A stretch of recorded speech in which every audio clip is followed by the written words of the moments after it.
Bom dia, bom dia, bom dia. Graça e paz. Que alegria é estarmos reunidos nesta manhã. Eu sou o pastor Robson Luiz e esta é a mensagem do dia. É muito bom estarmos juntos e viver mais um dia na presença de Deus. Aprendermos mais da sua palavra. Este é o dia que o Senhor fez e nele nós devemos nos alegrar. Quero convidar cada um de vocês a abrir o seu coração, a colocar as suas preocupações de lado e permitir que o Espírito Santo conduza a sua vida hoje de uma forma especial, para que nós possamos experimentar o amor, a graça e o poder transformador do nosso Deus. Paulo, ele nos orienta em Romanos capítulo 12, versículo 2, da seguinte forma, ele diz assim: e não se amoldem ao padrão deste mundo, mas transformem-se pela renovação da mente. Na maioria das vezes, nós nos conformamos com determinadas situações, e isso tende a piorar, tornando-se rotina. O inconformismo é a chave que nos liberta. Tem uma ilustração bem simples para contar para vocês. Se você pegar um sapo e colocar dentro de uma vasilha de água, cobrindo a cabeça dele, ele vai ficar boiando e voltando, porque tá bom ali para ele. Mas se você colocar essa panela no fogo, a água vai começar a aquecer e ele vai se acostumando e a água vai aquecendo. O que vai acontecer? Ele vai morrer cozido, porque ele se conformou com aquela situação. Assim somos nós. Muitas vezes nós nos conformamos com a situação e a situação vai nos prejudicando, chegando ao ponto de ficarmos sem saída ou desesperados procurando uma saída para se desvencilhar de tal situação. Por isso que o inconformismo é a chave que nos liberta. Tem uma passagem na Bíblia que fala de Gideão. Ele não se conformou com a situação que ele estava vivendo. Certa vez um anjo do Senhor lhe apareceu e lhe disse: o Senhor é contigo, homem valente e valoroso. Mas Gideão respondeu: ai, Senhor meu, se o Senhor é conosco, por que tudo isso nos sobreveio?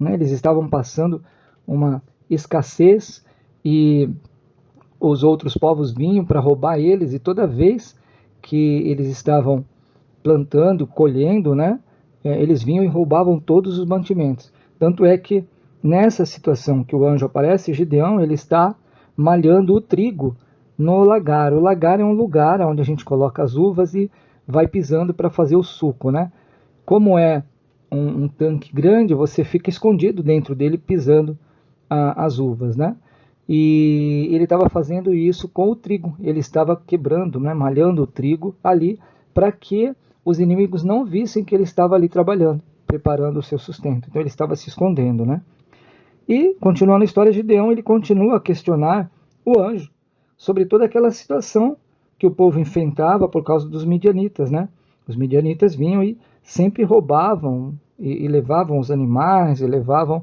tudo que eles tinham. Por fim, o Senhor lhe diz: vai nesta tua força, ou seja, vai que eu sou contigo. Pode colocar a sua força, pode colocar as suas mãos, e acreditar que eu sou contigo. E aí, posteriormente, nós vemos Gideão com a sua história transformada e mudou totalmente a trajetória do povo por meio deste inconformismo, Ele não se conformou e questionou por que que eles estavam passando aquilo. E Deus foi dando estratégias e eles saíram daquela situação. Então, você também não deve se conformar com a situação que você está vivendo. Eu não sei qual é a sua situação, o que você está passando, mas você deve buscar melhorias, deve buscar algo diferente, Seja na sua empresa que você trabalha, ou se você é proprietário de uma empresa, ou seja na faculdade, na escola, ou seja na própria igreja, Não pode se conformar com a situação que você está vivendo. Você sempre tem que buscar o melhor. E é preciso ser inconformado, As pessoas inconformadas, elas tendem a passar por mudanças, e é por isso que eu citei Romanos, que nós não devemos nos amoldar ao padrão deste mundo, mas transformar pela renovação da mente. Então, nós devemos abandonar a conformidade e acreditar e ver que Deus é poderoso para transformar completamente a nossa história. Então, todo inconformado tem o seu destino alterado. Sonhe alto. Não fique esperando as coisas acontecerem. Corra atrás dos seus sonhos, corra atrás das suas necessidades, busque melhorias. E quando Deus lhe der um propósito, vá atrás dele. Corra atrás dos propósitos de Deus. Não seja como Jonas, né, que tentou fugir de Deus. Muitas pessoas, ao contrário de Gideão, que foi fazer os propósitos de Deus, temos também Jonas, que fugiu de Deus. Vocês se lembram da história de Jonas? Deus havia enviado o profeta para uma cidade, mas ele, desobedecendo, fugiu para outra direção. E veio a palavra do Senhor a Jonas, filho de Amitai, dizendo: levanta-te, vai à grande cidade de Nínive e clama contra ela, porque a sua malícia subiu até mim. E Jonas se levantou para fugir de diante da face do Senhor para Tarsis, e, descendo a Jope, achou um navio que ia para Tarsis. Pagou, pois, a sua passagem e desceu para dentro dele, para ir com eles para Tarsis. Isso está em Jonas capítulo 1, versículo 1 ao 3. Aqui Deus havia chamado Jonas para que ele fosse pregar na cidade de Nínive, né? Clamar contra ela, ou seja, pregar a palavra, né? Porque aquela cidade iria ser destruída. Deus já tinha no propósito de destruir aquela cidade. Mas Jonas, ao contrário de que Deus pediu, ele foi para Jope. De lá ele pegou um navio para Tarsis, totalmente oposto da cidade de Nínive. E aí, depois de descer para o porão do navio, o navio começou a balançar, veio uma tempestade imensa e o pessoal, né, o capitão e o pessoal, a tripulação do barco começou a procurar para saber o que tinha de errado, por que de repente aparece essa tempestade, né, o que está acontecendo. E aí saíram perguntando para um, para outro, vamos jogar as coisas para fora para tentar aliviar o navio, né? E aí no fim, chegando, quando desceram para o fundo do navio, encontraram Jonas dormindo, né? E ele acabou sendo sincero. Uma coisa que ele tinha de bom era a sinceridade dele, né? Ele acabou contando a história, dizendo que Deus mandou ele ir para Nínive e ele estava fugindo do que Deus tinha para ele, né?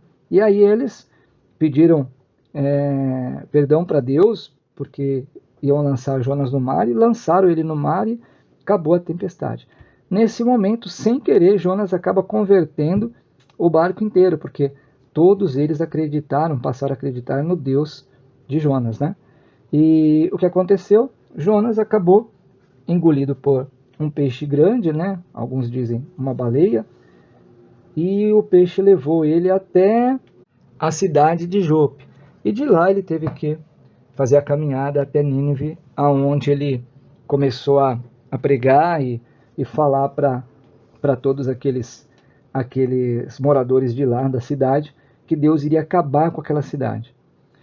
E a cidade, em desespero, com medo, começou a fazer jejum, a orar, a se arrependerem, né? A vestirem-se de pano de saco, e começaram a implorar para Deus, né? A pedir a misericórdia de Deus. Quando o rei ficou sabendo da história, decretou que naquela cidade teria um jejum, ninguém comeria nada, né? Até que Deus se mudasse de ideia e não destruísse a cidade. Então, a cidade inteira acabou se convertendo, né? Mas não por conta da vontade de Jonas, porque Jonas não gostava daquele povo, ele não queria fazer aquilo. Mas quando Deus determina, quando Deus pede para a gente fazer alguma coisa, nós devemos falar como o profeta Eliseu: eis-me aqui. Eu não sei o que você está vivendo, se você está vivendo de acordo com o propósito de Deus ou se tem enfrentado uma vida de derrotas. Mas eu quero que saiba que hoje você pode voltar ao centro da vontade de Deus. Faça isso. Retorne à presença de Deus. Não faça como Jonas, não viva fugindo da presença de Deus. Quando nós fugimos da presença de Deus, as chances de entrarmos num ciclo de decadência é muito grande e de perdas consecutivas também. Então, volte-se para a presença de Deus. Retorne para Deus. Mantenha-se na presença dele. Com certeza, ele vai te abençoar cada dia mais. Espero que essa mensagem tenha tocado no seu coração e que você sinta fortemente a presença de Deus em sua vida. E se você está afastado, retorne aos caminhos do Senhor. Assim como essa mensagem chegou até você, gostaria que você me ajudasse a levá-la mais distante e a maior número de pessoas que você puder compartilhar. E se estiver me ouvindo aí no YouTube, no Facebook e no Instagram, clica no botãozinho para me seguir e receber as mensagens. Agora, vamos orar.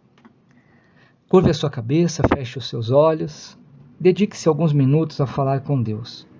Vamos orar uns pelos outros, porque a palavra diz que quando nós oramos uns pelos outros, Deus nos abençoa. Assim aconteceu com Jó. No final da história, quando ele orou por seus amigos, Deus mudou o seu cativeiro. Então, que seja assim conosco. Ore, apresente os membros deste grupo, os irmãos, as irmãs, apresente, mesmo que você não saiba as necessidades deles. Tenho certeza que Deus vai nos ouvir e vai nos abençoar também. Senhor amado, obrigado, Pai, por mais um dia de vida, por mais uma vez entrar na Tua presença, Senhor. Pai, eu te agradeço, porque até que o Senhor tem ajudado, tem nos mantido firme, Pai, na Tua obra. Senhor, coloca as Tuas mãos sobre as nossas vidas, Pai. A vida de cada um de nós, dos nossos familiares, Pai. Cuida para que nenhum mal venha sobre eles. Senhor, eu te peço, Pai, alcança, Pai, todos os meus irmãos, todas as irmãs. Senhor, que seja um dia abençoado, Pai. Que todo mal que tem se levantado para tirar-nos da sua presença caia por terra e seja repreendido, Pai. Que nós possamos fazer a Tua vontade, Senhor. Sempre, Pai. Que nós possamos obedecer os Seus pedidos, possamos reconhecer a Sua voz, Pai, como boas ovelhas que somos, Pai. Pai amado, vai de encontro, Senhor, com aquelas pessoas que estão enfermas, precisando de uma cura. Coloca as Suas mãos, Pai querido. Restaura, Pai, a saúde, Pai. Vai agindo sobre cada vida, Pai. Oh, meu Deus, eu não sei a necessidade dos meus irmãos, mas o Senhor sabe o que cada um precisa. Por isso eu te peço, Pai, coloca as Suas mãos, seja na área financeira, espiritual, material, na área sentimental, familiar. Entra com providência, Pai. Acampa, Senhor, os Teus anjos, Pai, para livrar, guardar e proteger os meus irmãos. Pai amado, que nós sejamos agraciados por Ti, Pai, neste dia, Senhor, com grandes milagres, milagres que tanto esperamos, Pai. Realiza, Senhor, o desejo do nosso coração, mas antes, faça sempre a Tua vontade, Pai. Pai, te agradeço mais uma vez por poder entrar na Tua presença, Senhor. Pai, a Tua palavra diz que tudo coopera para o bem daqueles que Te amam, Senhor. Nós Te amamos, Te adoramos, Pai, e Te exaltamos como nosso Senhor, o nosso Deus, Pai. Por isso, Pai, que tudo venha cooperar hoje, Pai, amanhã, durante a nossa vida, para que tudo venha cooperar, que corra bem e que sejamos sempre fiéis a Ti, Pai. Te agradeço, Pai, mais uma vez, por tudo que tem feito e que vai fazer. Em nome do Senhor Jesus, eu peço, Pai, que o Senhor alcance, mais uma vez, alcance, Pai, cada irmão, cada irmã, e que eles possam, amanhã, contar grandes testemunhos de vitória dessa oração de hoje. Em nome de Jesus, eu te agradeço, Pai. Seja conosco, Pai, aonde formos. Esteja na frente, Pai, tomando as decisões por nós e nos ensinando a tomar as melhores decisões. Obrigado, Pai.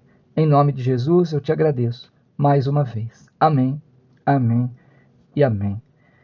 Que a graça, a paz, a bondade do nosso Senhor Jesus Cristo esteja com cada um de vocês, hoje e todo sempre. Um beijo no coração de cada um. Fiquem com Deus e que Deus os abençoe.